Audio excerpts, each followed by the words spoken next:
안녕하세요. 당산동 레드불 강프로입니다. 오늘도 매매 대응 잘들 하셨나요?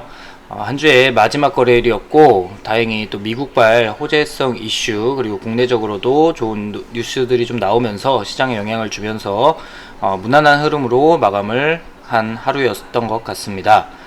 물론 어제에 이어서 코스닥은 상대적으로 대주주 양도세 회피 물량이 많이 나오면서 반등에 성공하지 못하고 마감을 해서 다소 아쉬운 점이 있었던 것 같고, 코스피 중심으로 금융주와 또 실적 기대감이 있는 종목들 위주로 상승을 보인 하루였습니다.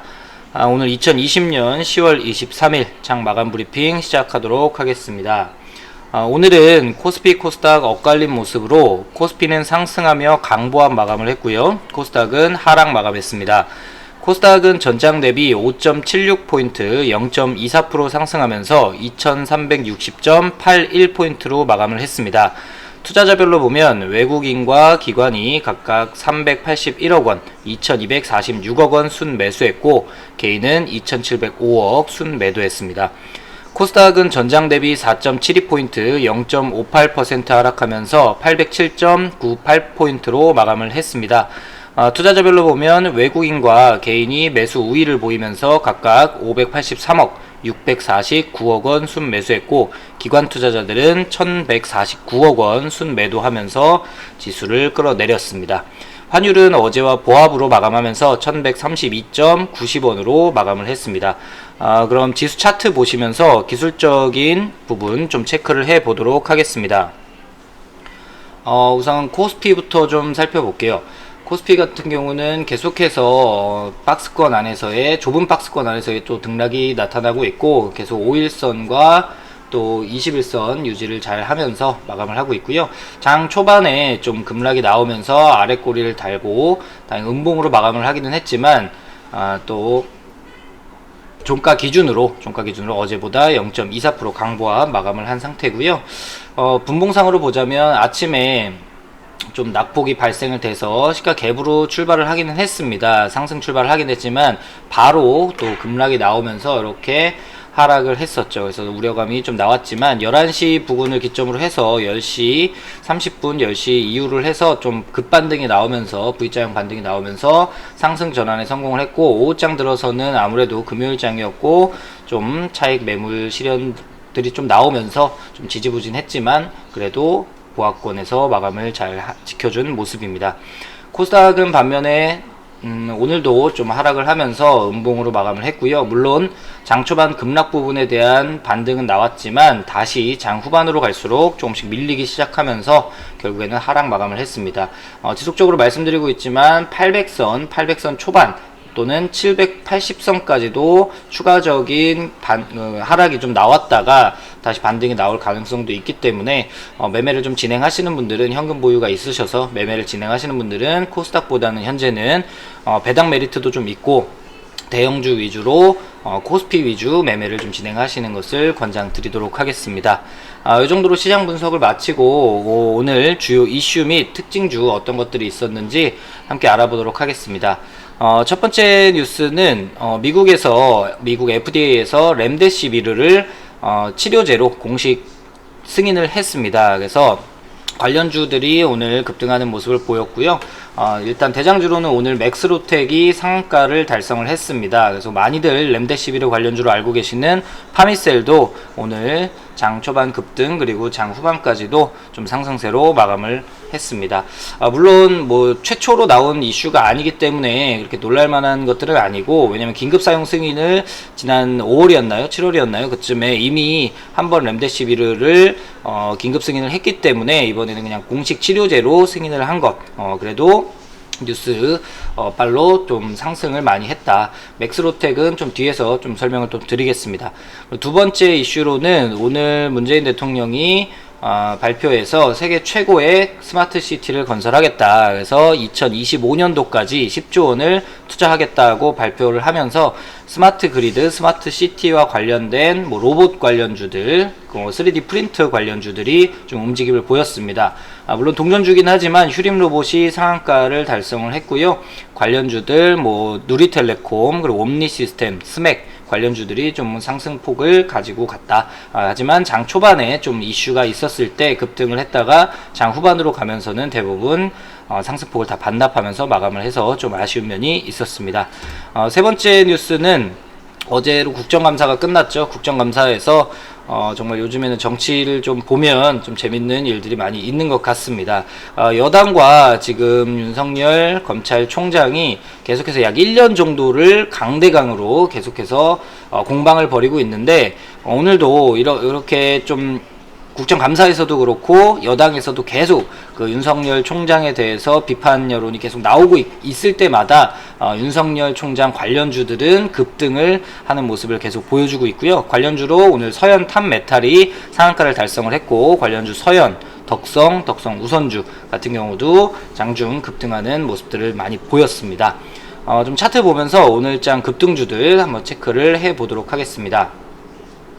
첫 번째로 오늘 렘데시비르 관련주로 맥스로텍이 상한가를 달성을 했습니다. 맥스로텍은 관계사인 성운 파마코피아가 렘데시비르 그 주 원료를 만드는 베를루리주 요거를 만드는 API 상용화 기술 개발 이전과 기술 이전이 마무리된 상태이기 때문에 지속적으로 좀 우상향 추세를 가지고 가다가 좀 조정을 받는 과정에서 오늘 다시 한번 상한가로 마감을 했습니다. 차트를 좀 보시면 굉장히 좀 후발주자입니다. 그쵸? 3월 이후로 급등을 했던 모습이 아니기 때문에 이런 종목들은 2차, 3차 상승 파동까지 또 한번 나타날 수 있기 때문에 관심 종목 좀 넣어두시고 조정받는 구간에서 또 관심을 좀 가져보셔도 좋겠다. 그래서 굉장히 긴 기간 동안에 이런 박스권 횡보를 하는 과정에서 본격적으로 1차 시세가 나온 게 요 근래입니다. 바로 그쵸? 요 근래에서 지금 8월 이후로 1차 상승 파동이 이렇게 진행이 됐고, 조정받는 구간에서 2차 상승 파동이 나온 상태, 그리고 조정받는 구간에서 마지막 3차 파동이 또 한 번 이렇게 나타날 수도 있으니까 관심주로 좀 잘 살펴보시면 좋을 것 같고요. 두 번째로는 이제 파미셀이죠. 많이들 알고 계시는 파미셀도 이렇게 굉장히 급등을 했었죠. 코로나가 시작되고 나서 또 급등을 해서 이렇게 파동이 뭐 2차, 3차 연장 파동까지 계속 나왔던 과정입니다. 그래서 이런 구간을 좀 횡보를 하는, 박스권 횡보를 고점 형성하고 나서 박스권 등락을 하는 과정에서 좀 이탈을 하면서 우려들이 많이 있으셨을 텐데, 오늘 물론 음봉으로 끝나기는 했습니다. 음봉으로 끝나기는 했지만 그래도 아직 여전하게 재료와 이슈는 좀 남아있다. 그래서 좀 더 보유해 보시는 것도 괜찮을 것 같고, 다만 이제 신규로 접근을 해 보실 분들은 굉장히 높은 구간이기 때문에 웬만하면 자제를 하시는 게 좋고, 보유자분들은 반등하는 그런 구간에서 좀 비중 축소라든지 종목 교체를 통해서 좀 포트를 구성을 해 보시는 것도 좋을 것 같습니다. 오늘 그 렘데시비르발 그 호재로 코로나 관련 그런 임상 시험이 진행되고 있는 그런 종목들이라든지 제약 바이오가 좀 훈풍을 불러일으켰습니다. 그래서 어제에 이어서 녹십자 같은 경우도 굉장히 상승을 크게 했습니다. 그래서 오늘 종가 기준 16.96% 상승 마감을 했고요. 녹십자 같은 경우는 제가 코로나가 시작되고 나서 저도 5월 달부터 추천을 많이 드렸던 15만 3천원 부근에서 추천을 많이 드렸던 종목인데, 이런 1차 파동이 여기서 나왔고 긴 횡보 기간, 그리고 2차 파동까지 지금 진행이 된 상태로 보시면 됩니다. 그리고 2차 파동 이의 조정 구간 중에서 다시 한번 오늘 거래 대금이 일단은 6천억 이상 터지면서 직전에 터졌던 그런 4천억대의 거래 대금을 돌파하면서 다시 한번 상승, 그리고 61선을 회복하는 그런 모습이기 때문에 녹십자는 혈장 치료를 직접적으로 코로나 치료제로 혈장 치료제를 개발을 하고 있고, 또 어제 또 CMO 위탁 생산 백신에 대해서 위탁 생산 계약을 맺었기 때문에 굉장히 좀 긍정적인 상승 모멘텀을 충분히 가져갈 수 있지 않을까, 그렇게 좋게 보고 있습니다. 그래서 녹십자는 물론 이런 마지막 구간에서 또 이런 쌍바닥 구간을 만들어주고, 하락 구간에서 쌍바닥 구간 만들어주고 요런 박스권을 돌파했기 때문에, 물론 조정을 받는다면 약 24만원 근처, 24만원 근처까지 조정을 준다면 그런 구간에서는 신규로 한번 대응해 보시는 것도 나쁘지 않을 것 같습니다. 관심주로 한번 살펴보시면 좋을 것 같고요. SV 인베스트먼트가 또 오늘 또 추가적인 상승이 나오면서 좋은 모습으로 마감을 했습니다. 저희도 장중 단타로 추천을 드렸고 좋은 수익으로 마감이 됐고요. SV 인베스트먼트 같은 경우는 이뮨메드가 또 코로나 치료제 임상이 진행되고 있어서 관심주로 좀 보시면 좋을 것 같고, SV 인베스트먼트는 2월달 이후 3월에 1차 파동을 가진 이후에 이렇게 긴 기간 약 5, 6개월 정도의 횡보 박스권 구간을 지금 통과하는 2차 파동이 나오고, 지금 조정 그리고 3차 파동이 시작되는 구간으로도 볼 수 있을 것 같습니다. 다만 오늘 좀 아쉬운 거는 이런 2차 파동 이후에 조정 구간, 이제 가격 조정보다는 일단 횡보하면서 좀 기간 조정을 받은 종목이라고 볼 수 있는데, 이런 횡보 구간을 오늘 돌파를 해줬죠. 돌파를 하는 모습에서 살짝 아쉬웠던 거는 9,400억이나 터졌긴 했지만 직전에 1조 2천억 터졌던 요런 거래대금을 돌파하지 못한 게 살짝 아쉬운 면은 있습니다. 하지만 아직까지는 재료에 대한 그런 상승 모멘텀이 충분히 남아있다라고 판단이 되고, 좀 조정 구간에서 또 요런 내려왔을 때 조정 구간에서 한 7,300원 정도 지지 확인하시면서 대응해 보시는 것도 괜찮을 것 같습니다. 세 번째 이슈는 윤석열 관련주 서현탄메탈. 서현탄메탈은 오늘 아쉬운 게 상한가 가격이 직전 고점보다 조금 갇혀있는 그런 상한가가 들어갔습니다. 물론 거래대금은 약 880억 정도 터지면서 직전 거래대금을 다 돌파하는 그런 모습이라 이것도 관심주로 좀 가지고 있으시면 좋을 것 같고요.